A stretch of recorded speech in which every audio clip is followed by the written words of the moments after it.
കോൺഗ്രസ് അവർക്ക് 22 സീറ്റുണ്ടായിരുന്നു, 10 സീറ്റായി കുറഞ്ഞു. അവർ ഉദാരമായി CPM-ന് സീറ്റുകളൊക്കെ സംഭാവന ചെയ്തു. അവരുടെ സീറ്റ് ഇത്രത്തോളം വിശാല മനസ്കത കേരള രാഷ്ട്രീയത്തിൽ ആരും കാണിച്ചിട്ടില്ല. ഈ 22 സീറ്റ് 10 സീറ്റ് ആയപ്പോഴേക്കും ആ 10 സീറ്റ് LDF-ന് കൂടുന്നൊരു സാഹചര്യമുണ്ട്. ഇപ്പോൾ UDF-ൻ്റെ ഇരുന്ന സീറ്റാണല്ലോ ഏറെക്കുറെ എല്ലാ സീറ്റുകളും അവർ പിടിച്ചത്. ഒരു മുൻ MLA UDF മേയർ സ്ഥാനാർത്ഥി എന്നൊക്കെ പറഞ്ഞിട്ട് ഇവിടെ അവതരിപ്പിക്കുന്നു. LDF-ൻ്റെ തന്നെ സീനിയർ നേതാക്കന്മാർ മത്സരിക്കുന്നു പറഞ്ഞു. വളരെ നേരത്തെ തന്നെ കോർപ്പറേഷനിൽ ഇത്തരത്തിലുള്ള തെരഞ്ഞെടുപ്പിനുള്ള തയ്യാറെടുപ്പുകൾ തിരുവനന്തപുരം കോർപ്പറേഷൻ്റെ ചരിത്രത്തിൽ ആദ്യം. ഇവിടെ ജോലി ചെയ്യുന്ന ഒരു 1200 1300 താൽക്കാലിക ജീവനക്കാരൊക്കെ തന്നെ CPM പ്രവർത്തകരായതുകൊണ്ട് അവർ ഉദ്യോഗസ്ഥർ പറഞ്ഞാൽ കേൾക്കില്ല, അവർ ചൂലെടുത്ത് റോഡ് തൂക്കുകയില്ല, അവർ നായ പിടിക്കാൻ പോവില്ല, അവർ തെരുവിലെ പുല്ല് വിട്ടില്ല. അപ്പോൾ പശ്ചിമ ബംഗാളിൽ എന്താണോ സംഭവിച്ചത് അതുപോലുള്ള ഒരു ടോട്ടൽ അഡ്മിനിസ്ട്രേഷൻ ഒരു ഫെയിലുവർ. ഏതോ ഒരു CPM-ൻ്റെ എംബ്ലമുള്ള ഒരു അവാർഡ് വാങ്ങാൻ വേണ്ടി ഗവൺമെൻറ് സാങ്ഷനോടുകൂടി കോർപ്പറേഷൻ്റെ പണമെടുത്ത് യാത്ര ചെയ്യുന്നു എന്ന് പറഞ്ഞ് ഏതൊരു മാനസികാവസ്ഥയാണ്. ഏറ്റവും പ്രായം കുറഞ്ഞ ഒരു പെൺകുട്ടി മേയറായിരിക്കുമ്പോൾ ആ നഗരഭരണത്തെ തടസ്സപ്പെടുത്താൻ ആവും വിധം പ്രതിപക്ഷം പരിശ്രമിച്ചു. ഇല്ലാ കഥകൾ മെനഞ്ഞു, ആക്ഷേപങ്ങൾ ചൊരിഞ്ഞു, നിരവധിയായിട്ടുള്ള പരാതികൾ നൽകി. പക്ഷേ അത് കൃത്യമായി മുന്നോട്ട് പോയിട്ടാണ് ഈ കാര്യങ്ങൾ നേട്ടങ്ങളൊക്കെ നേടാൻ വേണ്ടി കഴിഞ്ഞത്. ഈ ശിവൻകുട്ടിക്ക് അതൊക്കെ പറയാം. BJP-യുടെ ധാരണയുടെ അടിസ്ഥാനത്തിലാണല്ലോ അദ്ദേഹം PMശ്രീയിൽ ഒപ്പിടുന്നത്. ആ PMശ്രീയിൽ ഒപ്പിട്ടതിൻ്റെ പേരിലാണല്ലോ അവിടെ പോയി ABP-കാരടക്കമുള്ളവർ BJP-കാരടക്കമുള്ളവർ അദ്ദേഹത്തിൻ്റെ ചേംബറിൽ പോയി മന്ത്രിയെ അഭിനന്ദിക്കുന്നത്. എന്നിട്ട് അതിൽ നിന്ന് പിന്മാറിയപ്പോൾ ഒരു പ്രതിഷേധവും ABP-കാർ ആരും ഉയർത്തിയില്ല. അപ്പോൾ ധാരണ ആരൊക്കെ തമ്മിലാണെന്നുള്ളത് നമുക്ക് വ്യക്തമായിട്ടാണ്. അതുകൊണ്ടാണല്ലോ കേരളത്തിൻ്റെ മുഖ്യമന്ത്രി പ്രതിയായിട്ടുള്ള ലാവലിൻ കേസ് 75ാമത്തെ തവണ മാറ്റിവെച്ചുകൊണ്ടിരിക്കുന്നത്. മുഖ്യമന്ത്രിയുടെ മകനെതിരെ ED നോട്ടീസ് അയച്ചിട്ട് ഒരു നടപടി സ്വീകരിക്കും. ഇതൊക്കെ ശിവൻകുട്ടിക്ക് അറിയാം. ശിവൻകുട്ടി ഒന്നും മറന്നുപോണ്ട. അല്ല, ഇവിടെ വേണ്ടാന്ന് വെച്ചാൽ മെറിറ്റ് സീറ്റിൽ 100 കുട്ടികൾക്ക് 1 വർഷം പ്രവേശനം ലഭിക്കാൻ വേണ്ടി മെഡിക്കൽ കൗൺസിൽ അംഗീകാരം കൊടുത്ത ഒരു മെഡിക്കൽ കോളേജ് ഇവിടെ അങ്ങയുടെ നിയോജകമണ്ഡലത്തിൽ കിടപ്പുണ്ട്. 2020 തദ്ദേശ തെരഞ്ഞെടുപ്പിന്റെ സമയത്ത് സ്വർണ്ണക്കടത്ത് വിവാദം ഉൾപ്പെടെ സംസ്ഥാന സർക്കാരിനെ പ്രതിസന്ധിയിലാക്കിയ ഒട്ടേറെ വിഷയങ്ങളുണ്ടായിരുന്നു. പക്ഷേ ഈ വിഷയങ്ങൾ ഉയർത്തിയ പ്രചാരണം നഗരമേഖലയിലെ ജനം കണക്കിലെടുത്തില്ല എന്നാണ് തെരഞ്ഞെടുപ്പ് ഫലം കാണിച്ചത്. അത് ഇത്തവണയും ആവർത്തിക്കുമോ? അല്ല, 2020 തെരഞ്ഞെടുപ്പ് നടന്നത് കോവിഡിൻ്റെ പശ്ചാത്തലത്തിലാണ്. കോവിഡിൻ്റെ പശ്ചാത്തലത്തിൽ തിരഞ്ഞെടുപ്പ് നടന്നപ്പോൾ 2 പ്രശ്നങ്ങളാണ് നമ്മൾ ഫേസ് ചെയ്തത്. ഒന്ന്, നമ്മൾ പരീക്ഷിച്ച നമുക്ക് ജീവിതത്തിൽ ആദ്യമായിട്ടുള്ളൊരു പരീക്ഷണമായിരുന്നു വോട്ടേഴ്സ് പലരും വീട്ടിലിരുന്നുകൊണ്ട് കോവിഡ് വോട്ടൊക്കെ സമയത്തുള്ള പോസ്റ്റൽ വോട്ടൊക്കെയാണ് ചെയ്തത്. അങ്ങനെ ഒരു പ്രശ്നം വന്നു. പിന്നെ തിരുവനന്തപുരത്തെ സംബന്ധിച്ചാണ് നമ്മൾ നോക്കുന്നതെങ്കിൽ നമ്മുടെ രാജേഷിൻ്റെ പാർട്ടിക്ക് കോൺഗ്രസ് അവർക്ക് 22 സീറ്റുണ്ടായിരുന്നു, 10 സീറ്റായി കുറഞ്ഞു. അവർ ഉദാരമായി CPM-ന് സീറ്റുകളൊക്കെ സംഭാവന ചെയ്തു. അവരുടെ സീറ്റ് ഇത്രത്തോളം വിശാല മനസ്കത കേരള രാഷ്ട്രീയത്തിൽ ആരും കാണിച്ചിട്ടില്ല. ഈ 22 സീറ്റ് 10 സീറ്റ് ആയപ്പോഴേക്കും ആ 10 സീറ്റ് LDF-ന് കൂടുന്നൊരു സാഹചര്യമുണ്ട്. ഇപ്പോൾ UDF-ൻ്റെ ഇരുന്ന സീറ്റാണല്ലോ ഏറെക്കുറെ എല്ലാ സീറ്റുകളും അവർ പിടിച്ചത്. അപ്പോൾ അങ്ങനെ ഒരു സാഹചര്യം ഉണ്ടായപ്പോഴേക്കും ഞങ്ങൾക്ക് ഭരണത്തിൽ വരാൻ സാധിച്ചില്ല എന്നുള്ളൊരു വസ്തുതയുണ്ട്. അതോടൊപ്പം തന്നെ കോവിഡ് സമയത്ത് നടന്ന പോസ്റ്റ് വോട്ടുകളിൽ ഒരുപാട് വ്യാപകമായ ക്രമക്കേട് നടന്നിട്ടുണ്ട്. ഇപ്പോൾ കവടിയാർ വാർഡിൽ ഞങ്ങൾ ഒരു വോട്ടിനാണ് തോറ്റത്. പക്ഷേ 3 പോസ്റ്റ് വോട്ടുകൾ ഇടതുപക്ഷ ഉദ്യോഗസ്ഥർ പോയിട്ട് പാക്ക് ചെയ്തപ്പോഴേക്കും കവറിലിട്ടതിൽ അട്ടിമറി നടത്തിയിട്ടാണ് ഞങ്ങൾ അവിടെ തോറ്റത്. അങ്ങനെ പല സ്ഥലങ്ങളിൽ സംഭവിച്ചിട്ടുണ്ട്. പക്ഷേ തോൽവി തന്നെയാണ് ഞാൻ പറയുന്നില്ല. മറ്റൊന്ന്, ഒരു കാലഘട്ടത്തിലും ഇല്ലാത്തതുപോലുള്ള ഒരു ഭരണവിരുദ്ധ വികാരം തിരുവനന്തപുരം കോർപ്പറേഷൻ ഇന്ന് നേരിടുന്നു എന്നുള്ളത് വസ്തുത തന്നെയാണ്. ഞാൻ എല്ലാ മാധ്യമങ്ങളിലും പറഞ്ഞ ഒരു കാര്യമുണ്ട്, മാധ്യമപ്രവർത്തകരോടും പറഞ്ഞത്. ഇപ്പോൾ ഒരു മുൻ MLA UDF മേയർ സ്ഥാനാർത്ഥി എന്നൊക്കെ പറഞ്ഞിട്ട് ഇവിടെ അവതരിപ്പിക്കുന്നു. LDF-ൻ്റെ തന്നെ സീനിയർ നേതാക്കന്മാർ മത്സരിക്കുന്നു പറഞ്ഞു. വളരെ നേരത്തെ തന്നെ കോർപ്പറേഷനിൽ ഇത്തരത്തിലുള്ള തെരഞ്ഞെടുപ്പിനുള്ള തയ്യാറെടുപ്പുകൾ തിരുവനന്തപുരം കോർപ്പറേഷൻ്റെ ചരിത്രത്തിൽ ആദ്യമായിട്ടാണ്. 1940-ലുണ്ടായ കോർപ്പറേഷനിൽ ഈ വർഷമാണ് ഇത്രത്തോളം വലിയ തയ്യാറെടുപ്പ്. എന്തുകൊണ്ടാണ് ഈ വർഷത്തെ തെരഞ്ഞെടുപ്പിന് ഈ പ്രത്യേകതയും ഇത്രത്തോളം ചലനാത്മകത കൈവന്നിരിക്കുന്നത്? എന്തുകൊണ്ടാണ്? നമ്മളൊക്കെ തന്നെ പൊതുപ്രവർത്തകരും മാധ്യമപ്രവർത്തകരും ചിന്തിക്കണം. അതിനൊരൊറ്റ ഉത്തരമേ ഉള്ളൂ. കഴിഞ്ഞ 5 വർഷം യഥാർത്ഥ ജനകീയ പ്രശ്നങ്ങളും കോർപ്പറേഷൻ ഇഷ്യൂസും എടുത്തുകൊണ്ട് BJP പ്രതിപക്ഷത്തിരുന്നുകൊണ്ട് നടത്തിയ പോരാട്ടങ്ങളായിരുന്നു ഇത്രത്തോളം കോർപ്പറേഷനെ ചലനാത്മകമാക്കിയത്. ഇത്രത്തോളം പ്രശ്നങ്ങൾ പുറത്തു വന്നത് ജനങ്ങളിതിനെ വളരെ ഗൗരവത്തോടുകൂടി തെരഞ്ഞെടുപ്പിനെ സമീപിക്കുന്നു എന്നുള്ള വസ്തുത തന്നെയാണ്. ഇപ്പോൾ MLA ചോദിച്ചല്ലോ, നിങ്ങൾക്ക് ഈ പറയുന്ന ഏതെങ്കിലും ഒരു കാര്യം വസ്തുത നിങ്ങൾക്ക് പുറത്തു കൊണ്ടുവരാൻ സാധിച്ചിട്ടുള്ളൂ? ഒന്ന് മനസ്സിലാക്കേണ്ടത്, കോർപ്പറേഷൻ്റെ സമിതി വർഷങ്ങളായി CPM-ൻ്റെ കയ്യിലാണ്. ഏറ്റവും വലിയ യൂണിയനും ഉദ്യോഗസ്ഥന്മാരും അവരുടെ കയ്യിലാണ്. 10 വർഷമായി കേരളം ഭരിക്കുന്നത് CPM-ആണ്. കഴിഞ്ഞ 10 വർഷമായിട്ടാണ് ഞങ്ങൾ വളരെ സജീവമായി പ്രതിപക്ഷം എന്നുള്ള ഞങ്ങൾക്ക് ഇടപെടാൻ പറ്റുന്ന നമ്പറുകൾ എത്തിയത്. ഞാൻ ചോദിക്കട്ടെ, ഇപ്പോൾ രാജേഷ് ഉന്നയിച്ചൊരു വിഷയമുണ്ടല്ലോ, വീട്ടുകാരൻ തട്ടിപ്പ്. ഈ വീട്ടുകാരൻ തട്ടിപ്പിൽ ഞങ്ങൾ 30 ദിവസമാണ് ഞങ്ങൾ 20 സ്ത്രീകളും 15 പുരുഷന്മാരും കോർപ്പറേഷൻ്റെ കൗൺസിൽ ഹാളിൽ ആ ലോഞ്ചിൽ ഞങ്ങൾ ഒരുമിച്ച് താമസിച്ചുകൊണ്ട് സത്യാഗ്രഹം നടത്തിയത്.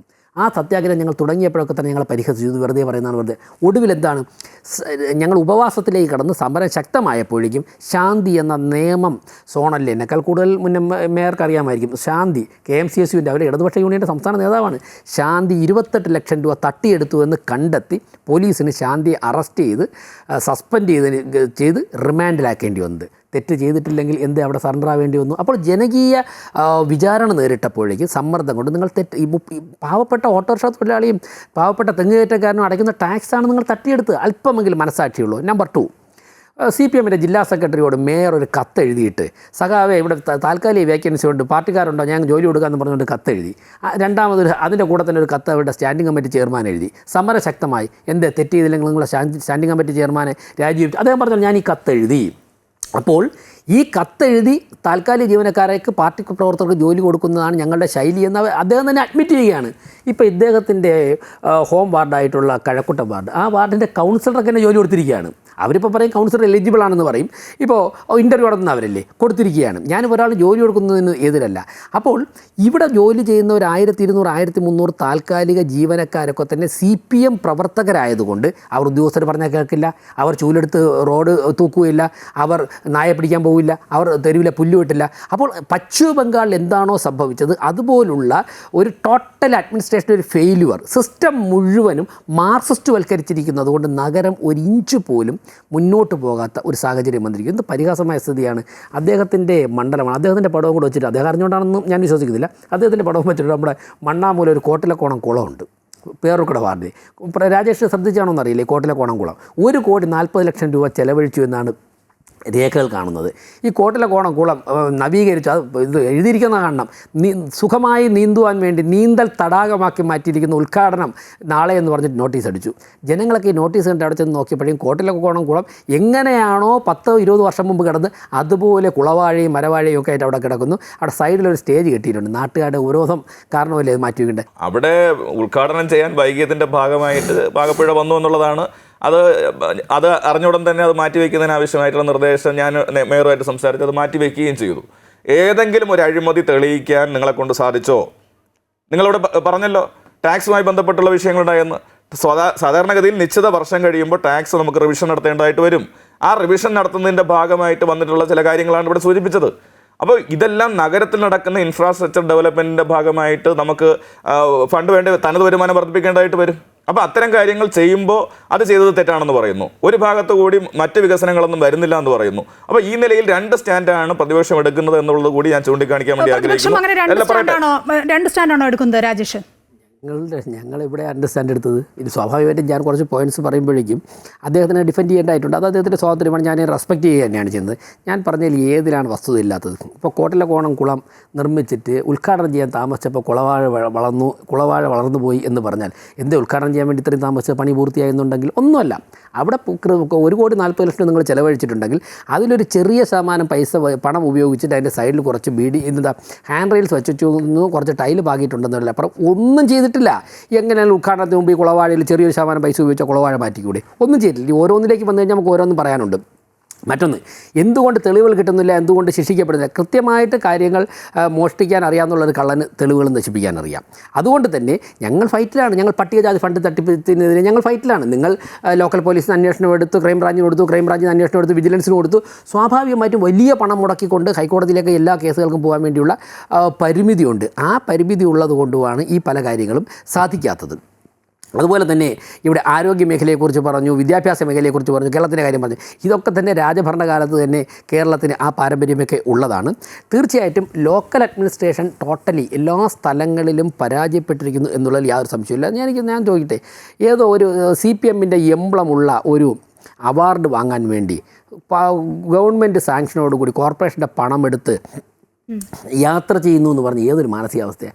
അങ്ങനെയുള്ള ഭരണാധികാരികളുടെ മനസ്സ് ഏതു തരത്തിലുള്ള ചിന്താഗതി നിറഞ്ഞായിരിക്കും അവരുടെ മനസ്സ്? അങ്ങനെയുള്ളവർക്ക് ഒരു കോർപ്പറേഷനെ മുന്നോട്ട് കൊണ്ടുപോകാൻ സാധിക്കുമോ? ഇപ്പോൾ പട്ടികജാതി വിഭാഗത്തിൽ ലഭിക്കേണ്ട ഫണ്ട് ജനറൽ അക്കൗണ്ടിൽ പോയിട്ടുണ്ട്. അത് അന്വേഷിച്ചിട്ടില്ല. ഇദ്ദേഹത്തിൻ്റെ സമയത്ത് FIR 3 രജിസ്റ്റർ ചെയ്തിട്ടുണ്ട്. അന്വേഷണം 2020-ലും 21-ലുമായിട്ട് രജിസ്റ്റർ ചെയ്ത് 22-ലുമായിട്ട് രജിസ്റ്റർ ചെയ്തുള്ള FIRകൾ ഇന്ന് വരെയും ചാർജ് ഷീറ്റ് കൊടുത്തിട്ടില്ല. ഞങ്ങൾ ദേശീയ പട്ടികജാതി കമ്മീഷനെ കണ്ടതിൻ്റെ അന്നുച്ചയ്ക്ക്, ഞങ്ങൾ 1 മണിക്ക് കാണുന്നു, അന്നുച്ചയ്ക്ക് 3 മണിക്ക് കുറച്ച് പേര് അറസ്റ്റ് ചെയ്ത് യാതൊരു പ്രൊസീജിയറും പാലിക്കാതെ അറസ്റ്റ് ചെയ്ത് കോടതി കൊണ്ടുവന്ന് കോടതിയാണ് ജാമ്യം കൊടുത്തു വിട്ടു, ഒരു പ്രൊസീജിയറും പാലിക്കാതെ. അപ്പോൾ എല്ലാ അന്വേഷണങ്ങളും അട്ടിമറിക്കുന്നു, സകല സ്ഥലങ്ങളിലും അഴിമതി കാണിക്കുന്നു, സമ്പൂർണ്ണമായിട്ടും പരാജയപ്പെട്ടിരിക്കുന്ന ഒരു സിസ്റ്റമാണ് എന്നുള്ള കാര്യത്തിൽ യാതൊരു സംശയവുമില്ല. രാജേഷ്, 2015 മുതൽ തിരുവനന്തപുരം കോർപ്പറേഷനിൽ ചൂടുറപ്പിക്കാൻ അക്ഷീണ പരിശ്രമം നടത്തുകയാണ് BJP. കാണുന്നതാണ് നഗരത്തിലുള്ളവർ. 2015 മുതൽ നഗരസഭയിൽ 2ാം സ്ഥാനത്തുമാണ്. 2025 പ്രതീക്ഷകൾ എങ്ങനെയാണ് BJPയുടെ?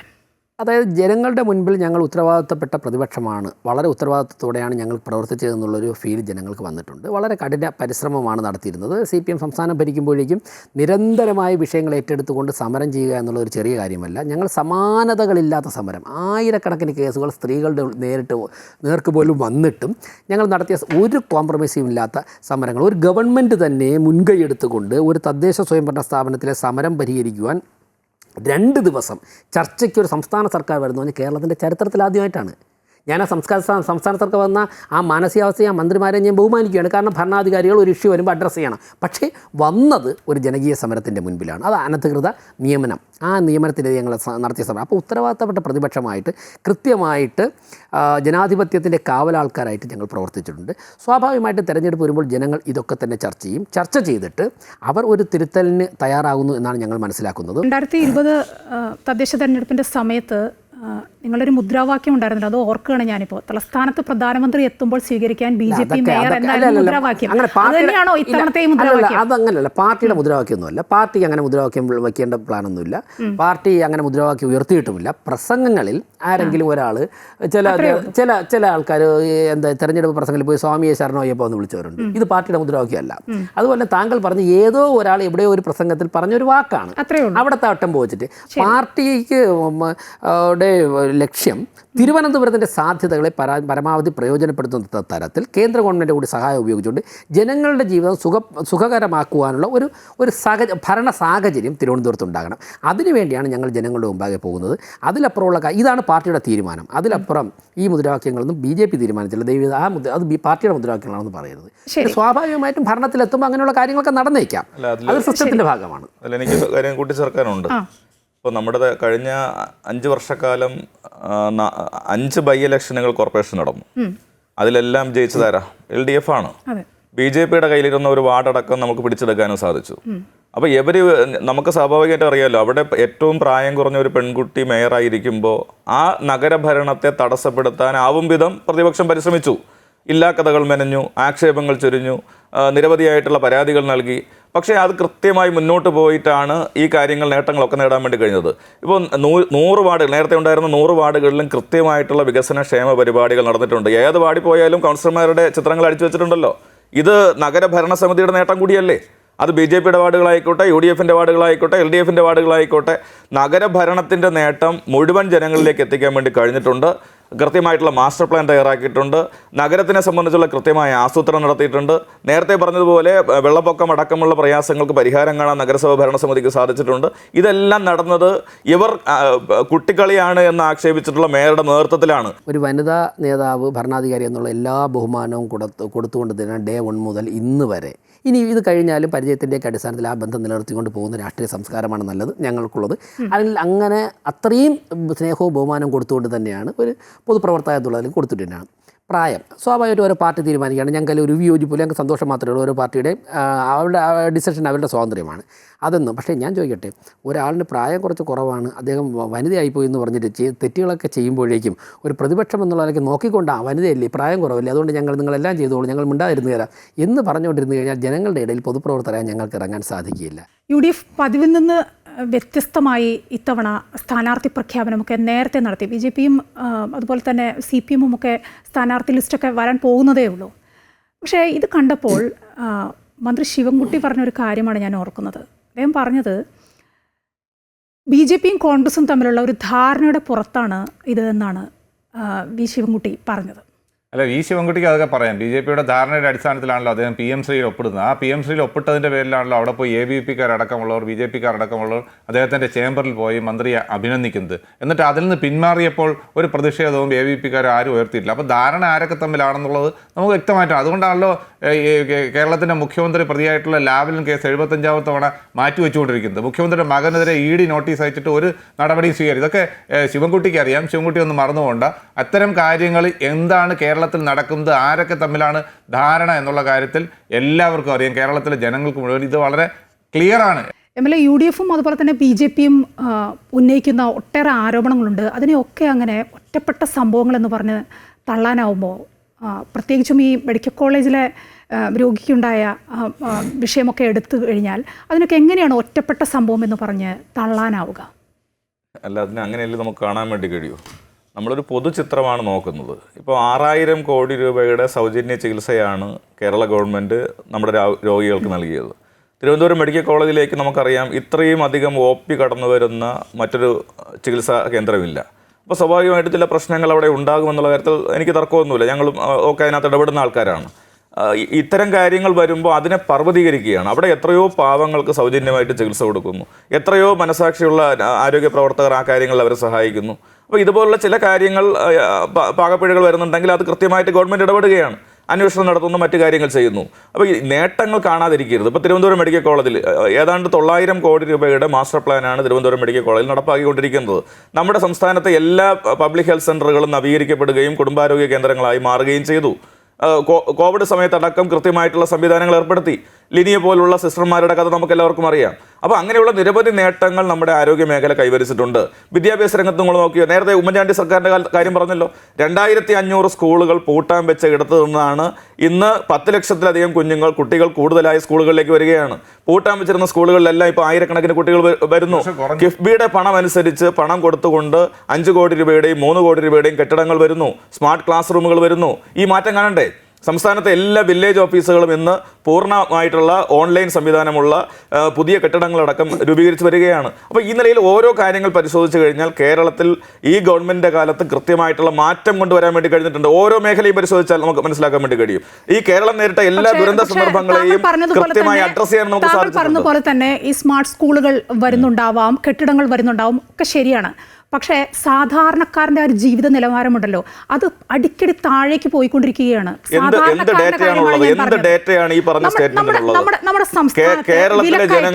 സംസ്ഥാനത്തെ വിലക്കയറ്റം അതൊന്ന് മാത്രം എടുത്തു നോക്കൂ. സാധാരണക്കാരന് ജീവിക്കണ്ടേ? അല്ല, മറ്റ് സംസ്ഥാനങ്ങളുടെ വിലക്കയറ്റത്തിന്റെ റേറ്റ് കൂടി അങ്ങൊന്ന് പറയാമെങ്കിൽ ഞാൻ സമ്മതിച്ചുതരാം. നമുക്ക് എപ്പോഴും ഇവിടെ എന്തെങ്കിലും വരുമ്പോൾ വടക്കോട്ട് നോക്കുന്ന ആ രീതി നമുക്ക് ഉപേക്ഷിക്കാം. നമുക്ക് നമ്മുടെ കാര്യം, നമ്മൾ അതിദാരിദ്ര്യ നിർമ്മാർജ്ജനം പ്രഖ്യാപിച്ച സംസ്ഥാനമാണ്. അല്ല, അതിന്റെ ഡേറ്റ വേണമെങ്കിൽ ഞാൻ ഹാജരാക്കാം. ഇന്ത്യയിൽ നമുക്കെല്ലാവർക്കും അറിയാം കേരളം ഒരു ഉപഭോഗ സംസ്ഥാനമാണ്. നമ്മളെല്ലാം വാങ്ങി ഉപയോഗിക്കുന്ന ആൾക്കാരാണ്. സ്വാഭാവികമായിട്ടും അതിൻ്റെതായിട്ടുള്ള പ്രശ്നങ്ങൾ നമുക്കുണ്ട്. പക്ഷേ ഈ കഴിഞ്ഞ ഓണക്കാലം നിങ്ങൾ നോക്കിയേ, ഏറ്റവും സുഭിക്ഷമായിട്ട് ഈ ഗവൺമെന്റ് ഇടപെടൽ, പൊതുവിതരണ സംവിധാനത്തിൽ ഇടപെട്ടുകൊണ്ട് കാര്യങ്ങൾ ചെയ്യാൻ വേണ്ടി കഴിഞ്ഞിട്ടുള്ള ഒരു നാടല്ലേ ഈ കേരളം എന്ന് പറയുന്നത്. ഈ ഓണക്കാലത്ത് 1 ലിറ്റർ വെളിച്ചെണ്ണ വാങ്ങാൻ സാധാരണക്കാരന് എത്ര രൂപ ചെലവാക്കി? അത് ഓണക്കാലം പറഞ്ഞുകൊണ്ടാണ് ഞാനത് എടുത്തു പറഞ്ഞത്. 500 രൂപ കൊടുക്കണമായിരുന്നു. ഗവൺമെന്റ് ഇടപെട്ട് അത് 339 രൂപയാക്കി. ഗവൺമെന്റ് ഇടപെട്ട് 339 രൂപയാക്കി. ഞാൻ വാങ്ങിത്തരാം. അദ്ദേഹം പറഞ്ഞു ഉപഭോഗ സംസ്ഥാനമാണെന്ന്. ട്രാക്ടറുകാരനെയും ഓടിച്ചോടിച്ച് കപ്പയും ചീരയൊക്കെ വെട്ടി നടത്തുന്ന സമരമൊക്കെ നടത്തി ഇവിടുത്തെ കൃഷി എല്ലാം തകർത്തവരാണ് പറയുന്നത്. കശുവണ്ടി വ്യവസായത്തെ തകർത്തു, കയർ വ്യവസായത്തെ തകർത്തു, കാർഷിക മേഖലയെ തകർത്തു. ഇതൊക്കെ തകർത്തിട്ട് നമ്മൾ പുറത്തുനിന്ന് വാങ്ങി കഴിയും. ഇതിനാരാ കാരണക്കാർ? ഉപഭോഗ സംസ്ഥാനമായതിൻ്റെ കാരണക്കാരാരാ? ആ കാരണക്കാർ ഇടതുപക്ഷമല്ലേ? അല്ല, ഞാൻ പറയാൻ ശ്രമിച്ചൊരു കാര്യം, ഇവർ ഈ പറയുന്നത് പോലെയല്ല. നമുക്കിപ്പോൾ നെഹ്റുവിൻ്റെ പ്രധാനമന്ത്രിയായിരിക്കുന്ന കാലം മുതൽ ഇങ്ങോട്ട് നമുക്ക് പരിശോധിച്ചാൽ അറിയാം.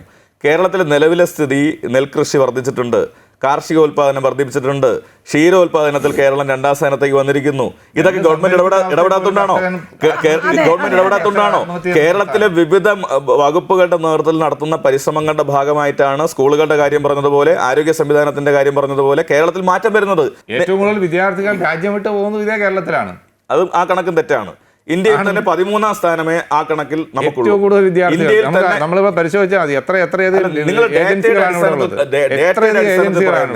ഞാൻ ചോദിക്കട്ടെ, ഇപ്പൊ മെഡിക്കൽ സീറ്റ് നമുക്കിപ്പോ 2000-ഓളം സീറ്റുകളുണ്ട്. അങ്ങനെ ഞാൻ ചോദിക്കട്ടെ, രണ്ടാമത് മെഡിക്കൽ കോളേജ് ആരംഭിച്ച് ആ മെഡിക്കൽ കോളേജ് 100 സീറ്റ് അനുവദിച്ചപ്പോൾ അത് പൂട്ടിയിട്ട് നിങ്ങളുടെ ഗവൺമെന്റ് അല്ലേ? അത് പൂട്ടി കിടക്കുകയല്ലേ? ഞാൻ ചോദിക്കുന്ന കോടി രൂപ മുതൽ നമ്മുടെ മെറിറ്റ് ലിസ്റ്റിൽ 2000 പേരുടെ മെഡിക്കൽ സീറ്റ്, ഈ 2000 മെറിറ്റ് സീറ്റിൽ വരുന്ന ഏതെങ്കിലും മെഡിക്കൽ വിദ്യാർത്ഥി നമ്മുടെ മെറിറ്റ് സീറ്റ് വേണ്ടെന്ന് പറഞ്ഞ് വിദേശത്തേക്ക് പോകും?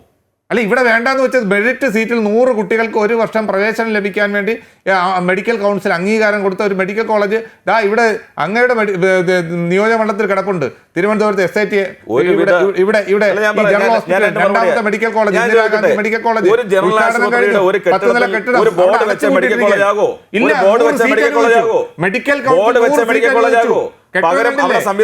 നില കെട്ടിടം അവിടെ കിടപ്പുണ്ട്. 10 വർഷമായി ആ 10 നില കെട്ടിടം അവിടെ പൊടി പിടിച്ച് കിടക്കുകയാണ്, ഉപയോഗിക്കുന്നില്ല.